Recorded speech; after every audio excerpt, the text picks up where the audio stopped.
လက်ပွင့်ခါလာတဲ့ဒုက္ခံဒနာလာပါအေဟိ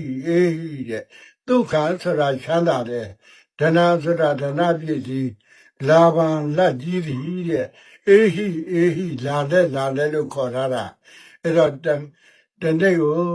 တစ်လုံးကိုတစ်ပတ်ကိုတစ်လုံးချတစ်ပတ်ကိုတစ်ပုတ်ကိုတစ်လုံးချတစ်ပတ်စိတ် ဒီမှာပြ တနေ့တစ်ပတ်စိတ် ဒီမှာ အဲ့ ပြ တော့ဘုရားကဒါလက်ပွင့်တဲ့ဥစ္စာဘုရားကမြေတာပို့ရမှာကလက်လူတော်အားလုံးဘေးရန်ကြောင်းကြရှေးရကင်း၍ကိုယ်စိတ်နှဖျားချမ်းသာကြပါစေ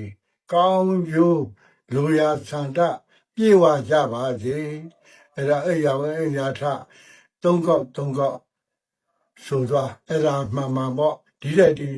အားတိုင်းဆိုလဲရတယ် ဒီမှာပြ သိကောင်းတာခွေးတော်မှမကိုက်ဘူး ဒီမှာပြ ခွေးပဲပြောနေကြားတော်မှမကိုက်ဘူးတော်တယ်မှာဆရာတော်ကြီးအားထုတ်တယ် ဒီမှာပြ အဲ့တော့အင်မတာကောင်းတယ်အင်မတာအဲ့တော့လှုပ်ရင်းကြီးဂျူးကြီးတွေတကယ်တိုက်ဆိုင်တဲ့အခါမှာထူးခြားပါလိ ဒီမှာပြ ဘယ်တော့မှမရှိရဘူးအဲ့ဒီတစ်ခုသာလောက်သွား ဒီမှာပြ နော်